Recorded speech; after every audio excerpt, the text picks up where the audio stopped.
말씀 씨앗을 심어요. 사랑하는 친구들, 말씀 씨앗 시간이에요. 오늘 말씀은 사무엘하 10장부터 12장까지 말씀이에요. 다 함께 말씀 씨앗 심을게요. 사무엘하 10장. 얼마 후 암몬 사람들의 왕 나하스가 죽었습니다. 그의 아들 하눈이 아버지의 뒤를 이어 왕이 되었습니다. 다윗이 말했습니다. 나하스는 나에게 잘해주었다. 그러니 나도 그의 아들 하눈에게 잘해주어야겠다.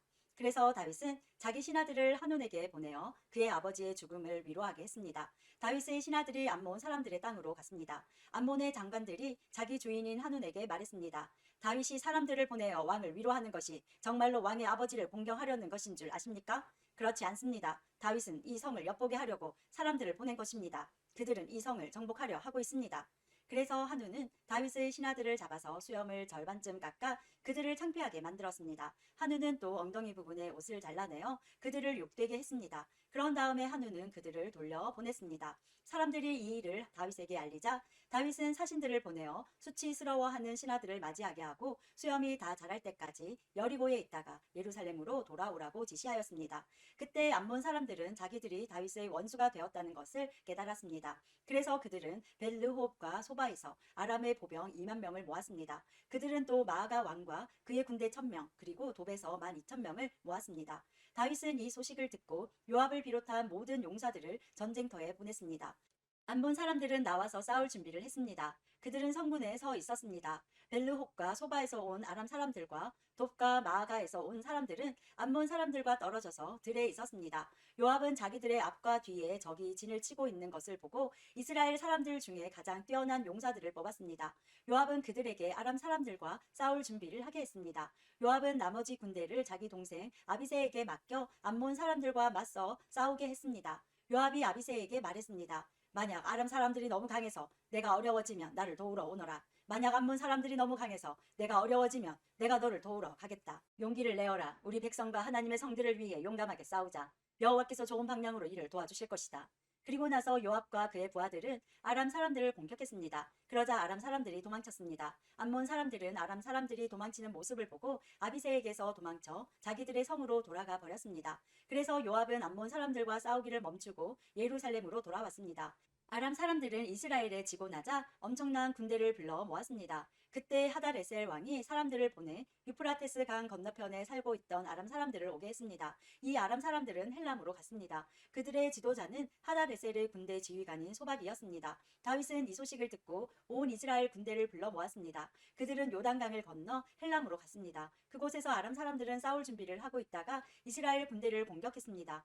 그러나 다윗은 아람 사람들을 물리쳐 이겼습니다. 아람 사람들은 이스라엘 군대에게 쫓겨 도망쳤습니다. 다윗은 아람의 전차를 모는 군인 700명과 아람의 말탄 군인 4만 명을 죽였습니다. 다윗은 또 아람 군대의 지휘관인 소박도 죽였습니다. 하다레셀을 섬기던 다른 나라 왕들은 이스라엘이 그들을 물리쳐 이겼다는 소식을 듣고 이스라엘과 평화롭게 지내기로 했습니다. 그리고 그들은 이스라엘을 섬겼습니다. 이제 아람 사람들은 암몬 사람들을 돕는 것을 두려워했습니다.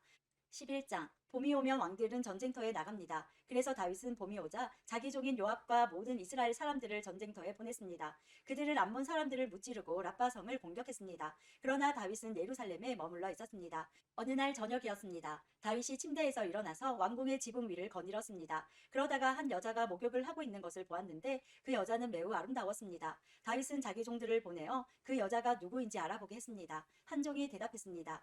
그 여자는 엘리암의 딸 바세바로서 햇사람 우리아의 아내입니다. 다윗은 사람들을 보내 바세바를 데리고 오게 했습니다. 바세바가 오자 다윗은 그 여자와 함께 잠을 잤습니다. 그때 바세바는 월경을 끝내고 깨끗해져 있던 상태였습니다. 그런 후 여자는 자기 집으로 돌아갔습니다. 그런데 바세바가 임신을 했습니다. 바세바는 다윗에게 임신을 했다는 사실을 알렸습니다. 다윗은 요압에게 햇사람 우리아를 나에게로 보내라고 전했습니다. 그래서 요압은 우리아를 다윗에게 보냈습니다. 우리아가 다윗에게 왔습니다. 다윗은 우리아에게 요압은 잘 있는지, 군인들은 잘 있는지, 그리고 전쟁은 잘 되고 있는지를 물었습니다. 그리고 나서 다윗은 우리아에게 집으로 가서 쉬시오라고 말하고 선물도 딸려 보냈습니다. 우리아는 왕궁에서 나왔습니다. 그러나 집으로 가지 않았습니다. 우리아는 왕궁 문 밖에서 왕의 모든 신하들과 함께 잠을 잤습니다. 신하들이 다윗에게 말했습니다. 우리아가 집으로 가지 않았습니다. 그러자 다윗이 우리아에게 말했습니다. 그대는 오랫동안 집을 떠났다 돌아왔는데 왜 집으로 가지 않는가? 우리아가 대답했습니다. 언약궤와 이스라엘과 유다의 군인들이 장막에 머물고 있습니다. 나의 주 요압과 그의 부하들도 들에서 잠을 자며 지내고 있습니다. 그런데 제가 어찌 집으로 가서 먹고 마시며 제 아내와 함께 잠자리를 가질 수 있겠습니까? 다윗이 우리아에게 말했습니다. 오늘은 여기에 머물러라. 내일 그대를 싸움터로 돌려보내겠다. 그래서 우리아는 그날과 그 다음 날에도 예루살렘에 머물러 있었습니다. 그때 다윗이 우리아를 불러 자기에게 오게 했습니다. 우리아는 다윗과 함께 먹고 마셨습니다. 다윗은 우리아를 취하게 만들었지만 우리아는 그래도 자기 집으로 돌아가지 않았습니다. 그날 저녁에 우리아는 왕의 신하들과 함께 왕궁 문 밖에서 잠을 잤습니다. 이튿날 아침 다윗은 요압에게 편지를 써서 우리아에게 그 편지를 전하게 했습니다. 다윗이 쓴 편지의 내용은 이러했습니다. 우리아를 싸움이 가장 치열한 곳으로 보내어라. 그런 다음에 우리아만 혼자 남겨두고 물러나거라. 우리아를 싸움터에서 죽게 하여라. 요압은 성을 살피다가 그 성 중에서 적군이 가장 강하게 막고 있는 곳을 알아냈습니다. 요압은 우리아를 그곳으로 보냈습니다. 성의 군인들이 밖으로 나와서 요압과 맞서 싸웠습니다. 다윗의 부하들 중 몇 명이 죽임을 당했습니다. 햇사람 우리아도 죽었습니다. 그 일이 있은 후에 요압이 사람을 보내어 싸움터에서 일어난 모든 일을 다윗에게 보고했습니다. 요압이 전령에게 말했습니다. 다윗 왕께 전쟁에서 일어난 일을 말씀드려라. 말씀을 다 드리고 나면 왕께서 화를 내실 것이다. 그리고 왕께서 만약 왜 그렇게 성 가까이 가서 싸웠느냐? 그들이 성벽에서 화살을 쏠 줄 몰랐느냐? 여룻베셋의 아들 아비멜렉을 누가 죽였느냐? 성벽 위에 있던 한 여자가 아니냐? 그 여자가 큰 맷돌을 아비멜렉에게 던져서 아비멜렉이 데베스에서 죽지 않았느냐? 왜 그렇게 성벽에 가까이 갔었느냐?고 물으시면 왕의 종 햇사람 우리아도 죽었습니다. 라고 대답하여라. 요압이 보낸 사람이 다윗에게 가서 요압이 시키는 대로 모든 말을 전했습니다. 전령이 다윗에게 말했습니다. 암몬 사람들이 우리보다 잘 싸웠습니다. 그들은 밖으로 나와 들에서 우리를 공격했습니다. 그러나 우리는 그들과 맞서 싸워 성문에까지 이르렀습니다. 성벽 위의 군인들이 왕의 종들을 향해 화살을 쏘았습니다. 왕의 종들 중 몇 사람이 죽었습니다. 왕의 종 햇사람 우리아도 죽었습니다. 다윗이 전령에게 말했습니다.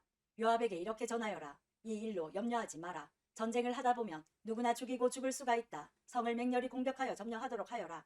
이 말을 전하여 요압에게 용기를 주어라. 바세바는 자기 남편이 죽었다는 소식을 듣고 남편을 위해 울었습니다. 바세바가 슬픔의 기간을 다 마치자 다윗은 종들을 보내어 바세바를 왕궁으로 데리고 오게 했습니다. 그리고 바세바는 다윗의 아내가 되어 다윗의 아들을 낳았습니다. 그러나 여호와께서는 다윗이 한 일을 기뻐하지 않으셨습니다. 12장 여호와께서 나단을 다윗에게 보내셨습니다. 나단은 다윗에게 가서 이렇게 말했습니다. 어떤 성에 두 사람이 있었습니다. 한 사람 부자였고 다른 사람은 가난했습니다. 부자에게는 양과 소가 아주 많았습니다. 하지만 가난한 사람에게는 사서 키우는 어린 암양 한 마리밖에 없었습니다. 가난한 사람은 그 양을 먹여 길렀습니다. 양은 가난한 사람의 아이들과 함께 자랐습니다. 양은 가난한 사람이 먹을 음식과 마실 물을 나누어 먹으며 자랐습니다. 양은 가난한 사람의 팔에서 잠을 잤습니다. 양은 가난한 사람에게 마치 딸과도 같았습니다. 그런데 어떤 나그네가 부자를 찾아왔습니다. 부자는 나그네에게 음식을 대접하고 싶었습니다. 그러나 부자는 나그네에게 음식을 주기 위해 자기의 양이나 소를 잡고 싶지는 않았습니다. 그 대신 부자는 가난한 사람의 양을 빼앗았습니다. 부자는 그 양을 잡아서 나그네를 위해 음식을 만들었습니다. 다윗은 그 부자에 대해서 크게 화를 냈습니다. 살아계신 여호와께 맹세하지만 이 일을 한 사람은 죽어야 한다. 그 사람은 그런 일을 한 대가로 양을 4배로 갚아주어야 한다. 그는 무자비한 사람이다. 그러자 나단이 다윗에게 말했습니다.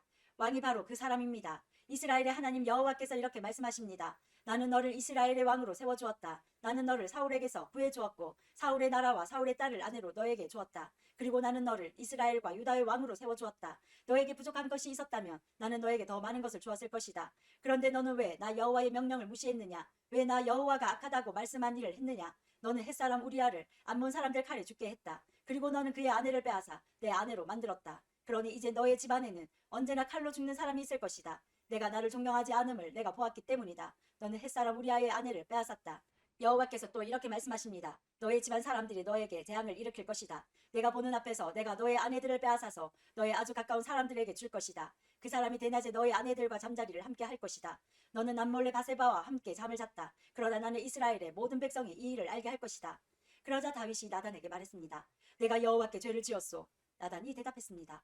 여호와께서는 왕의 죄를 용서하셨습니다. 왕은 죽지 않을 것입니다. 그러나 왕이 한 일 때문에 여호와의 원수들이 여호와를 경멸하고 모욕할 기회를 주었으니 왕에게서 태어난 아기는 죽게 될 것입니다. 나단이 집으로 돌아간 후에 여호와께서는 다윗과 우리아의 아내였던 바세바의 사이에서 낳은 아들에게 큰 병을 주셨습니다. 다윗은 아기를 위해 하나님께 기도를 드렸습니다. 다윗은 먹지도 않고 마시지도 않았습니다. 다윗은 자기 집으로 돌아가서 그곳에 머물렀습니다. 다윗은 밤새도록 땅 위에 누워 있었습니다. 다윗의 집안에서 나이 든 어른들이 다윗의 건강을 걱정하며 왔습니다. 그들은 다윗이 땅에서 일어나도록 애썼지만 다윗은 일어나지 않았습니다. 다윗은 그들과 함께 밥을 먹지도 않았습니다. 7일째 되던 날 아기가 죽고 말았습니다. 다윗의 종들은 아기가 죽었다는 사실을 다윗에게 말하기가 두려웠습니다. 다윗의 종들이 말했습니다. 아기가 살아있을 때에도 왕은 우리 말을 들으려 하지 않으셨다. 그런데 아기가 죽었다는 것을 말씀드리면 왕이 무슨 일을 하실지 모른다. 그러나 다윗은 종들이 서로 수군거리는 것을 보고 아기가 죽었다는 것을 알았습니다. 왕이 종들에게 물었습니다. 아기가 죽었느냐? 종들이 대답했습니다. 예, 죽었습니다.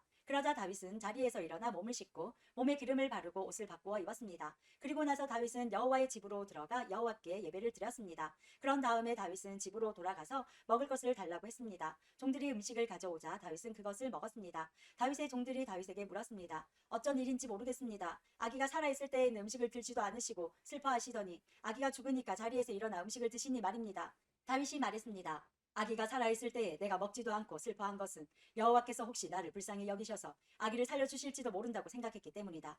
하지만 이제는 아기가 죽었으니 음식을 먹지 않을 이유가 없지 않느냐. 그런다고 아기가 다시 살아나는 것도 아니다. 언젠가 나도 아기에게 가겠지만 아기가 나에게로 다시 돌아올 수는 없는 일이다. 그리고 다윗은 자기 아내 바세바를 위로하고 동침하니 바세바가 다시 임신해서 아들을 낳았습니다. 다윗은 그 아들의 이름을 솔로몬이라고 지었습니다. 여호와께서는 솔로몬을 사랑하셨습니다. 여호와께서는 예언자 나단을 통해 그 아기의 이름을 여디디아라고 부르게 하셨습니다. 그 이름은 여호와께서 그 아기를 사랑하신다는 뜻입니다. 요압이 암몬 사람들의 성인 랍바와 맞서 싸웠습니다. 요압은 왕이 사는 그 성을 거의 다 점령했습니다. 요압이 다윗에게 사람들을 보내어 말했습니다. 제가 랍바를 쳐서 이겼으니 또한 성에 물을 공급하는 장소도 점령하였습니다. 이제 왕께서는 다른 군인들을 보내셔서 이 성을 공격하십시오. 제가 차지하기 전에 왕께서 먼저 이 성을 차지하십시오. 제가 이 성을 차지하게 되면 이 성은 제 이름을 따서 부르게 될까 염려됩니다. 다윗은 모든 군대를 모아 랍바로 갔습니다. 다윗은 랍바와 맞서 싸워 성을 점령했습니다. 다윗은 랍바 왕의 머리에서 왕관을 벗겨냈습니다. 그 왕관은 금으로 만든 것으로 무게가 1달란트나 되었습니다. 거기에는 보석도 달려 있었습니다. 사람들은 그 왕관을 다윗의 머리에 씌워 주었습니다. 다윗은 그 성에서 많은 값비싼 물건들을 빼앗았습니다. 다윗은 또 랍바 성에서 백성들도 사로잡아다가 톱질과 곡괭이질과 도끼질을 시켰습니다. 다윗은 그들에게 벽돌로 건물을 짓게 했습니다. 다윗은 암몬 사람들의 온 성에서 이런 일을 시켰습니다. 그리고 나서 다윗과 그의 모든 군대는 예루살렘으로 돌아갔습니다. 오늘도 말씀 씨앗 모두 잘 심었어요. 우리 내일 또 만나요.